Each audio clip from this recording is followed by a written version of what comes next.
akan bisa pakai sepeda motor ke sini. Ya, alhamdulillah bisa hadir. Walaupun tadi nggak menjanjikan untuk hadir dan menyampaikan tausiah ya. Tapi kata saya insya Allah diusahakan untuk hadir minimal online. Alhamdulillah bisa hadir secara offline dan bisa menyampaikan tausiah sekal buat kita dan doa buat kita. Hari ini kita coba kedatangan tamu, coba sini. Ya, ciri orang baik itu diantaranya yang terlihat Ini kita pada kedatangan tamu, almarhum Fidi namanya Kaya Teddy. pertama mendapat kesaksian baik dari orang-orang yang ada di sekitarnya yang mencintai dia. Itu kata Nabi Muhammad, kesaksian kepada mayit tentang kebaikan maupun keburukannya itu nyata.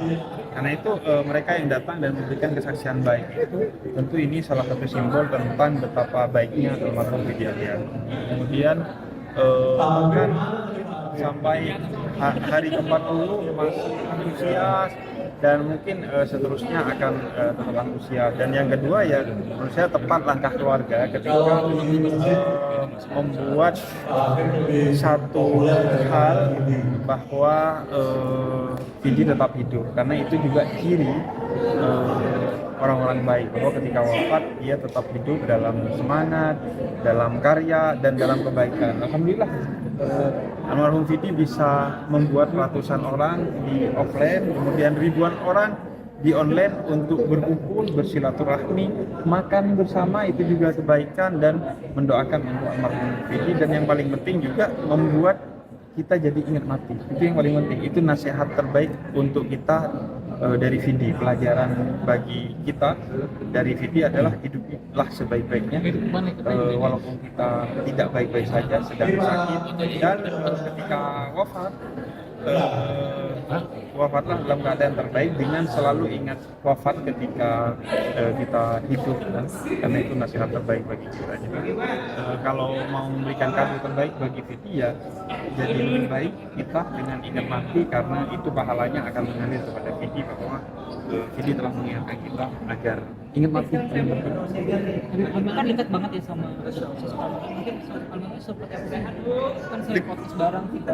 Ya sebenarnya deket banget sih enggak ya, saya baru deket ketika almarhum Wathab, kemudian sering ke studionya Om Deddy Corbuzier, kemudian ketemu di sela-sela syuting dan diundang syuting. Ya tentu beliau orang yang baik sebagaimana dikenal oleh banyak orang. Salah satu hal yang memukau adalah bayangkan seorang yang sudah divonis sakit kanker, seorang yang menjalani hari-harinya dengan berat, dengan rasa sakit di tubuhnya, tapi selalu tersenyum dan memberikan orang agar juga tersenyum. Jadi itu kekuatan yang dahsyat. Kalau bukan karena karakter yang memukau dan hati yang tulus, saya rasa berat untuk melakukan hal itu. Jadi dibilang dekat tidak, tapi alhamdulillah di akhir hayatnya di tahun-tahun terakhir ini justru bisa mengenal beliau sebagai orang baik, sehingga ayahnya merasa punya amanah dan tanggung jawab untuk terus mendoakan beliau dan menyebarkan kebaikan yang telah disebarkan oleh beliau. Dan mungkin di akhir-akhirnya makin dekat, tidak secara pertemuan langsung tapi kontakan, bagaimana beliau betul-betul totalitas belajar untuk memperbaiki diri dan memperbaiki hubungannya dengan Allah. Hanya berbagai hal tentang ibadah teknisnya, khususnya karena beliau dengan segala keterbatasannya antara sakit hingga akhir hayatnya terus bertanya kepada. Oke, udah. Terima kasih.